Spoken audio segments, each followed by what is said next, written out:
تو ان لائبریریز میں وقت گزار کر وہ مقابلہ کرتے ہیں کسی بھی اعلیٰ تعلیمی ادارے میں پڑھنے والے نوجوان کے ساتھ،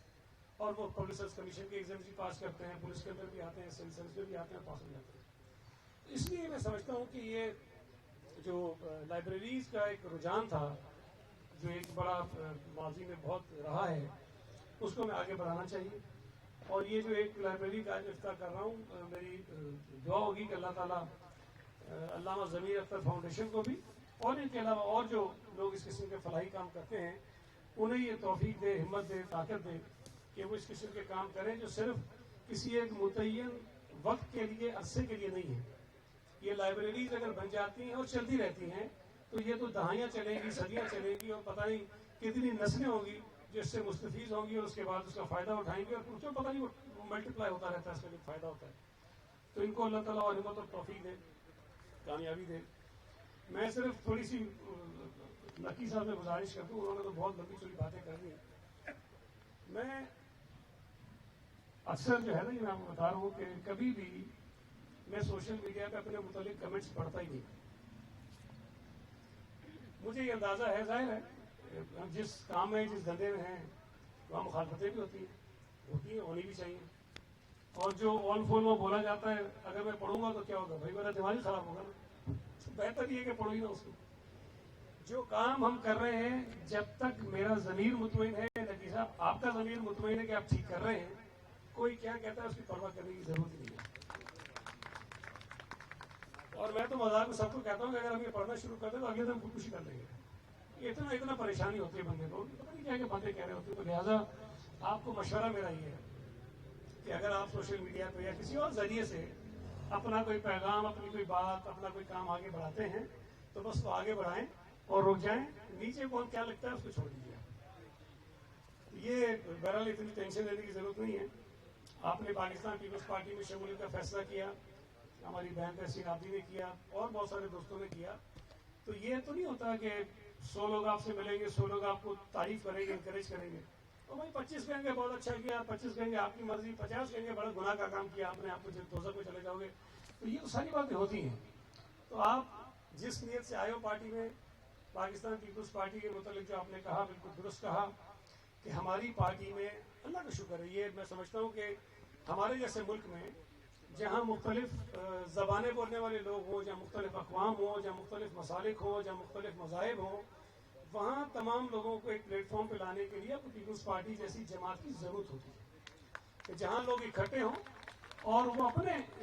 بھلائی کے کاموں کے لیے، فلاح کے کاموں کے لیے، سماج کے کام کے لیے، سوسائٹی کی بہتری کے لیے، معاشرے کے، ملک کی بہتری کے لیے مل جل کے کام کریں۔ تو یہ اچھی بات ہے۔ ہماری جماعت میں تو اکثر لوگوں کو اکثر نہیں پتا ہوتا کہ کوئی شیعہ ہے کہ سنی ہے۔ اگر کسی کا نام بھی کوئی عجیب سا ہو تو پتہ نہیں چلتا کہ مسلمان ہے کہ ہندو ہے۔ تو یہ چیزیں ہم پوچھتے نہیں ہیں، نہ مسلک کا پوچھتے ہیں، نہ مذہب کا پوچھتے ہیں، نہ غریب کا پوچھتے ہیں، نہ امیر کا پوچھتے ہیں۔ پارٹی کے ساتھ چلنا ہے، کام کرنا ہے، مقصد ایک ہے کہ لوگوں کی خدمت کرنی ہے، اس پر آگے چلتے رہتے ہیں۔ اور اس کے لیے میں سمجھتا ہوں کہ آپ نے صحیح پلیٹ فارم چنا ہے۔ تنقید ہوگی، اگنور کیجیے، جس نیت سے آپ نے آگے بڑھنے کے لیے پلان کیا اسی طرح آگے بڑھیے، انشاءاللہ تعالیٰ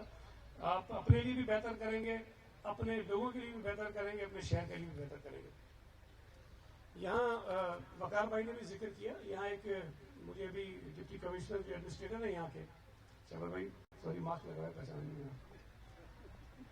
مجھے لوگ پوچھتے ہیں کہ ماسک سے پہچانی، میں کہتا ہوں میں تو ماتھے سے پہچانا چاہتا ہوں، آپ کو یہ سہولت نہیں ہے۔ تو بہرحال ابھی مجھے ایڈمنسٹریٹر صاحب نے بتایا کہ یہاں المنصور لائبریری ہے ڈی ایم سی سینٹر کی، وہ انڈر یوٹیلائزڈ ہے، اور وہاں پر بھی اگر آپ کتابیں رکھنا چاہتے ہیں علامہ صاحب کی تو بالکل اس کو بھی استعمال کیجیے، وہ سہولت ہے۔ بلکہ اور بھی ہم کوشش کریں گے کہ جہاں جہاں لائبریریز موجود ہیں وہاں کتابیں جانی چاہیے تاکہ زیادہ سے زیادہ لوگ جوان جو ہیں، نوجوان جو ہیں، اس سے مستفید ہو سکیں۔ میں صرف چونکہ یہ ویسے تو خیر لائبریری کا ہے، لیکن ایک دو چیزیں ایسی ہوتی ہیں جو جیسے سب لوگ جڑے ہوئے ہیں۔ ابھی شاید آپ نے پڑھا ہوگا، کل پرسوں اخبارات میں بڑی ہیڈ لائنز آئی ہیں کہ آئی ایم ایف کے جو معاہدہ ہوا ہے حکومت کا، اس کے ذریعے کیا کیا مزید مصیبتیں پاکستانی پر ٹوٹنے والی ہیں۔ اسی سال میں یعنی جو مالی سال جو ختم ہوتا ہے 30 جون کو، ویسے تو ہم دسمبر میں ختم کرتے ہیں، مالی سال جو ہے وہ جولائی سے جون تک چلتا ہے، تو جو 30 جون کو ختم ہوگا اس سے پہلے کوئی تقریباً 5 روپے پر یونٹ بجلی مہنگی ہونی ہے، 5 روپے فی یونٹ بجلی مہنگی ہونی ہے۔ چینی مہنگی ہوتی جا رہی ہے۔ ابھی جو میں نے دیکھا کہ اپریل کے مہینے میں جو بیورو آف اسٹیٹسٹکس کا ڈیٹا ہے، جو انہوں نے بتایا ہے کہ 18% مہنگائی آپ کے اپریل میں ہوئی ہے، یہ ہو رہی ہے 18% اس میں ہوئی ہے۔ جو اگلے سال کے لیے آئی ایم ایف کی شرائط پر جو نئے ٹیکس لگانے ہیں ہم پر، آپ پر، پاکستان کے لوگوں پر، وہ 1200 ارب روپے کے ہیں۔ 1200 ارب روپے کے نئے ٹیکسز نئے پاکستان میں پرانے لوگوں پر لگنے ہیں۔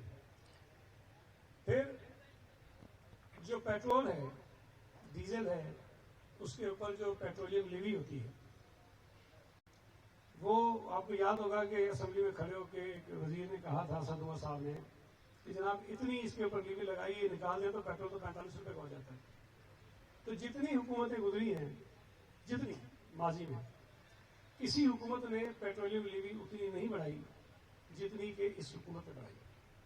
اور جو ان کا ٹارگٹ تھا اس مالی سال میں جو ٹارگٹ تھا تقریباً 400 ارب روپے جو پیٹرولیم لیوی سے کمانے تھے، وہ انہوں نے بڑھا کے ماشاءاللہ 500 ارب روپے کر دیا، تقریباً 500 روپے سے زائد کر دیا۔ تو وہ بھی اضافہ کریں گے اگلے سال میں۔ پھر یہ جو پیٹرولیم لیوی ہے اس میں یہ 500 سے 600 ارب اس کو لے کے جا رہے ہیں، وہ بھی ہمارے اور آپ کی جیبوں سے نکلے گا۔ تو یہ جو مہنگائی کا عذاب ہے، یہ میں سمجھتا ہوں کہ پہلے تو وہ کہتے تھے نا غریب کا جینا مشکل ہو گیا ہے، اب تو غریب ہو، متوسط طبقے کا ہو، بیچارہ تھوڑا بہت امیر ہو، سب کی جو حالت خراب ہے۔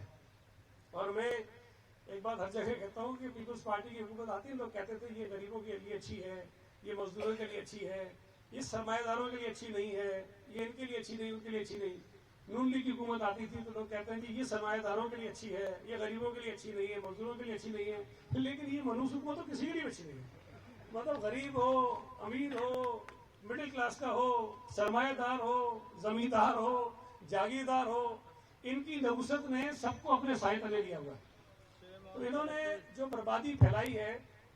لوگوں کو بڑا شوق تھا نئے پاکستان میں مزہ لینے کا۔ سچی بات ہے کبھی کبھی دل کرتا ہے کہ 5 سال پورے کریں تاکہ لوگوں کا شوق پورا ہو، لیکن پھر ایک خوف خدا آتا ہے، ایک ڈر لگتا ہے کہ 2.5 سال میں انہوں نے جو حشر کیا اس ملک میں غریبوں کا، وہ پتہ نہیں کتنی کروڑ نوکریاں دینی تھی، وہ پتہ نہیں کہاں گئی، کتنے لاکھ گھر دینے تھے، وہ پتہ نہیں کہاں گئے، لوگوں کے گھر ٹوٹ رہے ہیں، لوگوں کی نوکریاں جا رہی ہیں، بجائے آگے جانے کے پیچھے جا رہے ہیں، مہنگائی بہت بڑھ رہی ہے۔ تو اگر یہ سلسلہ چلتا رہا تو جب یہ نئے پاکستان کا جو ہوا لے کے نکلے گی لوگوں کے دماغ سے، تب تک شاید اس پاکستان میں غریب بھی بچے گا ہی نہیں۔ تو لہٰذا اس حکومت کے خاتمے کے لیے ہمیں جدوجہد کرنی چاہیے، کوشش کرنی چاہیے۔ اور جس طرح وقار مہدی صاحب نے بتایا کہ کسی بھی سیاسی جماعت کے لیے جو بہت بڑا میسج ہوتا ہے وہ انتخابات میں لوگ دیتے ہیں۔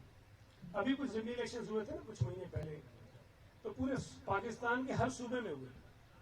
سندھ میں ہوئے، پنجاب میں ہوئے، بلوچستان میں ہوئے، کے پی کے اندر ہوئے، اور پی ٹی آئی کے کینڈیڈیٹس کو بڑی عبرتناک شکست ہوئی۔ 2 جگہوں پہ انہوں نے جیتنے کی کوشش کی، ایک بلوچستان میں، وہاں بھی ثابت ہوا کہ دھاندلی کی تھی، وہ رزلٹ بھی رک گیا، ایک پنجاب میں، وہاں بھی ثابت ہوا کہ دھاندلی ہوئی تھی، وہ بھی رزلٹ رک گیا، وہاں آج الیکشن ہو رہا ہے۔ تو آپ کے پاس ایک بڑا اسٹرانگ ٹول ہوتا ہے کہ کسی بھی حکومت کی پالیسیز کو مسترد کرنے کا ایک آلہ ہے کہ آپ انتخابات میں اس کے کینڈیڈیٹ کو عبرتناک شکست دلوائیں۔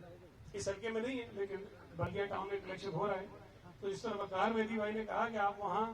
جہاں جہاں آپ کے تعلقات ہیں، لوگ جاننے والے ہیں، عزیز و اقارب ہیں، ان سے کہیں، ان سے ریکویسٹ کریں کہ وہ پاکستان پیپلز پارٹی کے کینڈیڈیٹ کو کامیاب کریں، اور اس حکومت کی غریب دشمن، عوام دشمن، مزدور دشمن جو پالیسیز ہیں ان کے خلاف ایک احتجاج کریں۔ تو یہ بہت ضروری چیز ہے، ان کو میسج جانا چاہیے کہ جو کچھ آپ اوپر بیٹھ کے سوچ رہے ہیں کہ ساری چیزیں ٹھیک ہے، ٹھیک نہیں ہے، نیچے عوام مر رہی ہے، پس رہی ہے، اور آپ سے نفرت کر رہی ہے، اور اس نفرت کا اظہار وہ ووٹ کے ذریعے کریں گے۔ اور انشاءاللہ تعالیٰ میں آپ کو بتا رہا ہوں کہ لوگ کہتے ہیں کہ جی پیپلز پارٹی کا اس الیکشن میں 18 میں بڑا کم ووٹ تھا، 18 کا الیکشن جس طرح فیصل گاؤڈا جیتا تھا سب جانتے ہیں، تو وہ الیکشن نہیں تھا، وہ سلیکشن بھی نہیں تھا، وہ سپر سلیکشن تھا۔ تو بہرحال جو اب ضمنی الیکشن ہو رہا ہے انشاءاللہ تعالیٰ پاکستان پیپلز پارٹی وہاں سے کامیاب ہوگی، اور جو لوگ یہ سمجھتے ہیں کہ وہ بہت پیپلز پارٹی کو دور کے خواب دیکھ رہی ہے، تو میں عرض کر دوں کہ جس سیٹ سے میں جیتا تھا 2017 میں، اس سیٹ پر پیپلز پارٹی کے ووٹ 3,500 تھے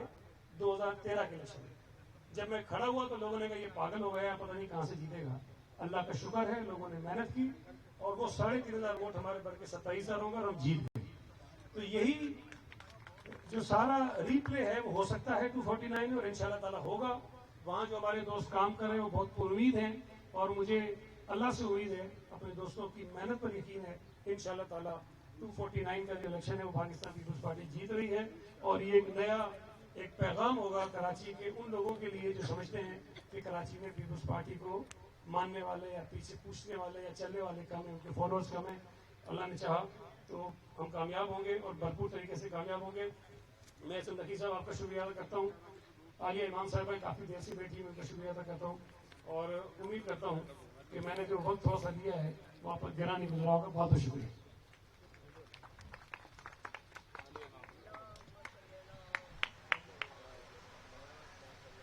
حاجی جناب سعید غنی صاحب وزیر محنت و تعلیم اپنے بصیرت